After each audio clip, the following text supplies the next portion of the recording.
And now the good news. Happy Friday, everybody. I'm Barbara Jean, the host of the show, and I am so delighted to be here with you tonight. And I've got just a wonderful array of stories for you. So let's just dive right in here. A solitary rescuer leads 165 children to safety during the recent Texas flooding, and he's been hailed as a hero, no doubt. So, a little known Coast Guard officer has been hailed as a hero after rescuing 165 people from the Texas Hill Country floods. Petty Officer and rescue swimmer Scott Ruskin, a native of New Jersey, was on the scene when the Guadalupe River rose dramatically, causing flooding after 5 to 11 inches of rain fell in a short amount of time. Whoa, that's a lot of rain. It was his first rescue mission, but he must have remained calm and reacted as he responded to search and rescue calls at Camp Mystic, a girls' summer camp right in the path of the flooding. Flying to the camp in a helicopter, Ruskin said he saw a huge crowd of about 200 kids at a campsite. We were like, cool, that's where we're going to go and get out as many people as we can. Later, interviewed by CNN, Ruskin said the conditions for flying produced by Tropical Storm Barry were some of the worst he's ever seen, and the pilot needed 4 attempts before he could land the helicopter. There was no other way to get them out. Bridges were gone, roadways were gone, and the water was coming up too high for a boat rescue. Cell service was bad, radio reception was bad on comm, so I really didn't have any communication with the outside for about 3 hours. That's a lot. Despite not knowing what was going on around him, he remained focused and led 165 people, mostly children, in groups of 10 to 15 to Army helicopters, which could airlift them to high ground. Department of Homeland Security Secretary Kristi Noem called him an American hero in a post on X. Though, like all good heroes, Ruskin said he was just doing his job, one that anyone could have done. Well, I'm not sure anyone could have done it, but bravo, Ruskin. You did a great job looking after those kids. Well, moving right along, let's switch to another country. And here, this is quite amazing. An Indian charity organizes limb giveaway for 75 Afghan amputees and fitting them with free prosthetic feet. Like, how beautiful is this? Though Afghanistan is rarely in the headlines anymore, that doesn't mean the country has stopped making news. From Kabul comes the story of an Indian charity that gave out prosthetic feet and lower limbs to 75 amputees free of charge, thanks to help from generous Indian donors and support from the national government. Held between June 19th and 24th at a government hospital in central Kabul, the Jaipur Foot Camp was organized by the charity and in collaboration with the Indian Consulate. This is the 155th time the charity has organized one of these prosthetic drives in a faraway country. The organization's founder and chief patron, Dr. Mehta, told Good News Network. Irrespective of where the amputee is from, if the amputees visit us at the Jaipur Foot Center, they would be provided with an artificial limb, totally free of charge and without any discrimination on the ground of religion. Bravo. Wow. They're doing amazing, amazing work. And, that's pretty heroic to do that. So I love that. Okay, now this story got me really excited as soon as I saw the headline. The world's largest time capsule opens up 50 years later. The vision of one man in Nebraska. So 50 years ago, a man invited the nation to deposit whatever they liked into a large concrete tomb for what he called the creation of the world's largest time capsule. 50 years later, as heirs, descendants, and children, all grown up, watched the large concrete vault crack open last week, they realized what a brilliant idea it was. The items went on display last Friday in Seward, Nebraska, where Harold Davison lived and created the time capsule. His daughter, Trish Davison Johnson, was there as the master of ceremonies, carrying out her father's vision for the grand opening. Inside was a bewildering yet understandable collection of objects: stacks of letters and boxes, cassette tapes made with personal recordings, pet rocks, pet rocks, which were the rage back then, a groovy teal patterned suit, and even an entire yellow Chevy Vega wrapped in a plastic tarp. There's the car. Wow. People came from all around the country to collect or search for personal items left to them by themselves or their parents from Virginia to Colorado. This is the culmination of 50 years of planning on the part of my father, Johnson said. There were packages from, I'm going to say, 3,000 people, letters and packages, letters to themselves, letters to grandchildren, letters to their heirs. NBC News' Maya Eglin was there reporting on the opening when a large concrete pyramid sealing over the capsule if it were the sarcophagus of a pharaoh was removed with a crane. The pyramid was added later when the World Recovery Agency informed Davison the Seward time capsule was no longer the world's largest. My parents didn't think they would be here 50 years later to retrieve it with us. So it's pretty special to know that their voices are in there, and I haven't heard in a long time. How beautiful is that? What a great idea. I am so impressed. People are interesting, aren't they? Well, at this time, we're going to take a short little commercial break, and then we're going to be right back with more good news. So don't go anywhere. See you in a minute. Welcome to the Convention of the Americas 2025, Rising Together. Join us for a truly bilingual retreat experience on the shores of the beautiful Lake Chapala, Mexico. July 22nd through July 26th, 2025, at the Hotel Villa Monte Carlo in Jalisco, Mexico. Featuring Reverend Jeffrey Ryan, Dr. Jose de Lira Sosa, Reverend Dr. Kathy Ann Lewis, Reverend Dr. John Waterhouse, and Reverend Dr. David Bruner. Registration is now open, and payment plans are available. Simply visit www.conventionoftheamericas.com. Come be part of a transformative gathering with powerful presentations, workshops, networking time, and just good old relaxing and connecting. Plus, you can learn more about the science of mind and how to live this powerful philosophy in your life. Transform your life at Convention of the Americas 2025, Rising Together. New Thought Media Network proudly presents The Global Heart of Peace's Peace Party. Celebrate the many paths to peace. Explore an exciting life of peace. Embody joyous peace. Come to our weekly Peace Party, Mondays at 5 p.m. Mountain Time. Only on New Thought Media Network. www.ntmedia.org.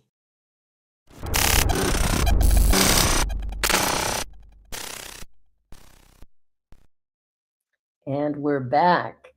Well, here we start again. Scientists reverse Parkinson's symptoms in mice. Yes, that is really great news.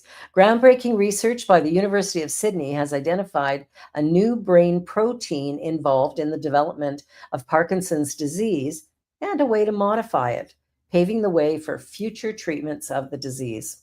With the aim of finding new treatments to slow or stop its progression, the research team has spent more than a decade studying the biological mechanisms underpinning the condition, which is the second most common neurological condition after dementia. In 2017, they identified for the first time the presence of an abnormal form of a protein called SOD1 in the brains of patients diagnosed with Parkinson's disease. Now, normally this protein provides protective benefits to the brain, but in Parkinson's patients, it becomes faulty, causing the protein to clump and damage brain cells. The newest study by the same team, led by Professor Kay Double from the Brain and Mind Center, was just published in Acta Pathologica Communications. It found that targeting the faulty gene, the faulty protein, with a drug treatment using copper improved the motor function in mice, We hope that by treating this malfunctioning protein, we might be able to improve the Parkinson like symptoms in the mice we were treating. But even we were astonished by the success of the intervention. All the mice we treated saw a dramatic improvement in their motor skills, which is a really promising sign that it could be effective in treating people who have Parkinson's disease as well. The study involved two groups of mice with Parkinson like symptoms. One group was treated with a special copper supplement for 3 months, and the other received a placebo. Throughout the study, which was partly funded by Michael J. Fox Foundation, the mice receiving only the placebo saw a decline in their motor symptoms. The mice receiving the special copper supplement, however, did not develop movement problems. The results were beyond our expectations. They suggest, once further studies are carried out, this treatment approach could slow the progression of Parkinson's disease in humans. Wow, that's awesome. My dad, when he died, had Parkinson's and also Alzheimer's. So I know a little bit about the Parkinson's. So, wow, that is awesome news. Well, here's a very sweet story. 1,500 bikers show up to escort a bullied teen to prom in a spectacular British convoy. I don't feel alone anymore, they said. So that's pretty cool. More than 1,000 motorcycle riders answered the call to escort a bullied teenager to his prom, forming a spectacular convoy. More as a result, Josh Duff made an incredible entrance arriving to his prom last week. According to SWNS news agency, the 16-year-old from Swindon, England, had been struggling at school after not fitting in due to learning difficulties. So his motorcycle loving dad, Craig, sought support from a local biker group to cheer up his son. The family was overwhelmed, and Josh was over the moon when around 1,500 compassionate bikers showed up. Wearing a one of a kind black suit made by his mom, Josh said, "I never in my wildest dream imagined this many bikers would be in one place for one person." It's insane. I'm still in shock. I used to say I felt alone, but I don't feel that way anymore. The family expected about 50 bikers to show up on Friday, but were overwhelmed by the response. The bikers then lined up to take photos, shake Joss's hand, and pass on some kind words. Others brought birthday cards for the lad who turned 16 the next day. And Josh said the last 3 years were very difficult, but he kept going, did his exams, and now he's all done. We can't thank Swindon enough. I'm so emotional. Oh, that's beautiful. See, there's so much kindness in our world. There's so much kindness. So let's focus on that. Well, this story just, I don't even know what to say about it. It is just incredible. A rescued crow is a boy's best friend. Mm-hmm. Mm-hmm. Get ready to drop your jaw when you see the images that a Danish family has shared on Instagram of how a wild Eurasian crow has become part of their flock. The crow will come and visit all of them, including the dog and the cats. But it's for the little boy Otto, whom Russell reserves the vast majority of his love, and their friendship is like nothing you've ever seen before. Russell is no caged corvid. He disappears from the family's property in Denmark often. However, whether it's pecking at the door, flying through the window onto the couch, or waiting for Otto on top of the house when he gets home from kindergarten, the bird is never far away. After finding the orphan juvenile bird, Otto's mom and dad were not able to find anyone in the area to rehabilitate him. So while nursing him back to health and then into its fledgling stage, the crow grew to trust the family. He's been with them for a while now and has been nearby to welcome the couple's second child, Hedwig, into the world. In fact, too often he tries to steal the baby's pacifier. That is just the most remarkable story. I've never seen anyone with a crow as a best friend. Maybe Edgar Allan Poe. Hard to say. All right.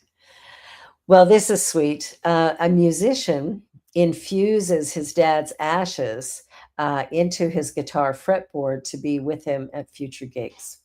How beautiful is that? Over the years, GNN has reported on multiple creative ways to infuse the ashes of created loved ones into meaningful objects, whether it's a tattoo, a vinyl record, or an elegant stone. Now, English media have reported on a man who has inlaid his father's ashes into the fretboard of his guitar, saying he will still be with me at all the shows. 37-year-old heavy metal guitarist Mark Wood learned to play the axe from his father, Keith, who passed away at the age of 68 from a heart attack on Christmas Day 2022. Aw, that's that's kind of sad. Keith was a retired school teacher and used to travel hundreds of miles to attend his son's gigs, where they would often have a beer and catch up. Mark said his passing left a hole in the family of four. Mark's sister used some of her dad's ashes to make jewelry, which gave him the idea of doing the same for the dotted inlays along the neck of his Fender Telecaster guitar. Typically made with mother of pearl or cheaper imitations for entry level guitars, the inlays are both decorative and functional, serving mostly to mark out the spaces of a whole step, the space between two notes. Mark had never heard of anything like that being done before, but he knew exactly who to call. His friend Sam Orr runs Sam's Guitars in Cheshire, and who mixed the ashes with a special glue to form the inlays. How cool is that? I love it. I love it. I love it. I'll tell you. Such good news tonight. What a way to start the weekend. All right, off to Florida. Lifeguards rescue a deer struggling in the ocean. Lifeguards at Flagler Beach, Florida, are used to responding to emergencies, but their latest rescue was anything but ordinary. Over the weekend, during stormy conditions, pardon me,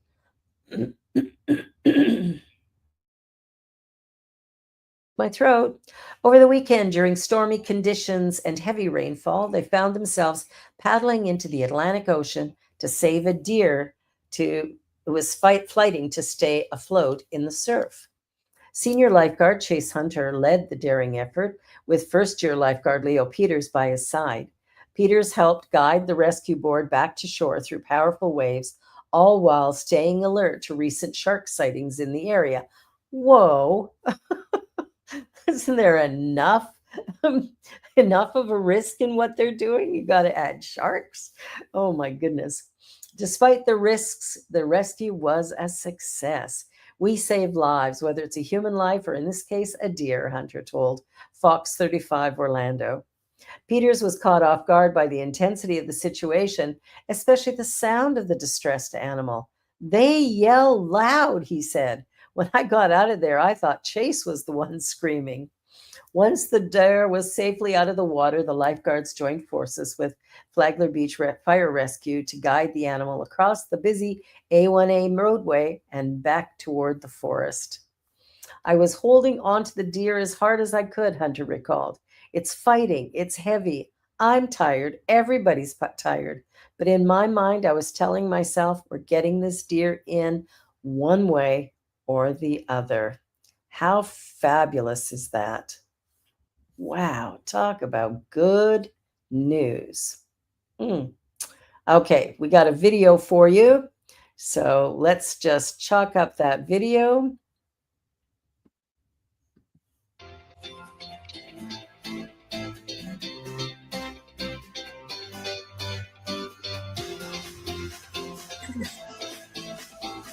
The UPS driver joins teenagers on graduation slip and slide. How cool is that? A group of Pennsylvania teens were celebrating their high school graduation when their party took an unforgettable turn. That thanks to a very cool UPS driver. Robert Stillman, whose son was one of the grads, recorded the moment that has since warmed hearts online. As the teens splashed and slid across the lawn, the UPS truck pulled up. The teens waved him over and jokingly invited him to take a turn. To everyone's surprise, he didn't hesitate. Sometimes you got to have fun, he told the group before heading back to his delivery truck. How cool is that? What a good guy. Not to mention, if it was a hot day, it's a great way to cool off. Okay, now to some trees. Trees are fascinating to me. I'm just really, really fascinated by them. So, this is quite interesting. By turning themselves to stone, these remarkable fig trees sequester CO2 far longer than normal. Some species of fig trees store calcium carbonate in their trunks, essentially turning themselves partially into stone. This autopetrification may offer a strange new way to reduce human carbon emissions, as the mineral created by the trees has a much longer lifespan than organic carbon absorbed and deposited in its root system. An international team of scientists found that three species of ficus that grow in Kenya were able to draw carbon dioxide from the atmosphere and store it as calcium carbonate rocks in the surrounding soil. The figs are one of the first fruiting trees shown to have this ability, known as the oxalate carbonate pathway. One species in particular, Ficus wakefieldi, was especially prolific. All trees use photosynthesis to turn CO2 into organic carbon, which forms their trunk, branches, roots, and leaves. But certain trees also use CO2 to create calcium oxalate crystals. When parts of the tree decay, these calcium oxalate crystals are converted by specialized bacteria or fungi into calcium carbonate, the same mineral as limestone or chalk. This increases the soil pH around the tree while also increasing the availability of certain nutrients. The inorganic carbon in calcium carbonate typically has a much longer lifetime in the soil than organic carbon, making it a more effective method of CO2 sequestration. Some words are easier to spell. Sequestration. We've known about the oxalate carbonate pathway for some time, but its potential for sequestering carbon hasn't been fully considered. If we're planting trees for agroforestry and their ability to store CO2 as organic carbon while producing food, we could choose trees that provide an additional benefit by sequestering inorganic carbon also in the form of calcium carbonate. Dr. Mike Rowley, who presented his study on the subject at the Goldschmidt conference in Prague, Rowley and his team identified how far from the tree the calcium carbonate was being formed and identified the microbial communities involved in the process. As the calcium carbonate is formed, the soil around the tree becomes more alkaline. The calcium carbonate is formed both on the surface of the tree and within the wood structures, likely as microorganisms decompose crystals on the surface and also penetrate deeper into the tree. It shows that inorganic carbon is being sequestered more deeply within the wood than we previously realized. They are now planning to assess F. Wakefieldi's suitability for agroforestry by quantifying its water requirements and fruit yields, and by doing a more detailed analysis of how CO2 can be sequestered under different conditions. Wow, we might save this planet yet. Most of the research into the oxalate carbonate pathway has been in tropical habitats and focused on trees that do not produce food. The first tree to be identified as having an active oxalate carbonate pathway was the iroko. It can sequester 1 ton of calcium carbonate in the soil over its lifetime. That's a pretty good number. Calcium oxalate is one of the most abundant biominerals, and the crystals are produced by many plants. The microorganisms that convert calcium oxalate to calcium carbonate are also widespread. Well, here we go. We are looking at something new and something wonderful. All right, and I think we have another video. Is there a video for this one, Daya? A California photographer captured this, the red fox. So he captured 3 minutes of high quality camera trap footage of the state's rarest mammal. That's pretty exciting news. I like that. Randy Robbins, whom this reporter chose to feature in GNN's roundup at the 2024 Wildlife Photography Awards, has been on a 3-year long quest to photograph the Sierra Nevada red fox. Unlike its mainland cousin, the subspecies may number less than 100 and is at serious risk of being inbred out of existence. It lives high in the mountains and developed adaptations that have allowed it to do so, separating it ever so slightly with the lowland population. Because it is a reclusive and small animal that lives above 6,000 feet above sea level, camera traps would be a key tool. Oh, do we have it? We do have it.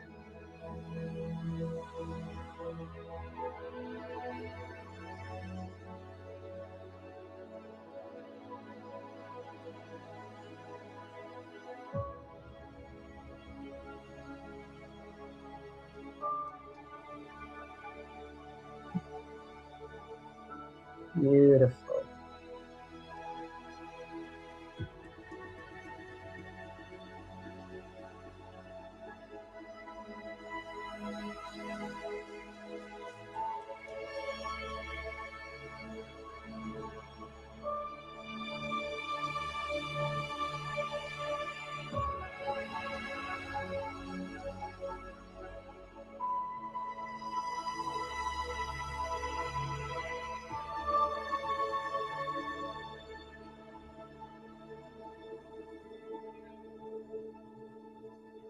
Wow.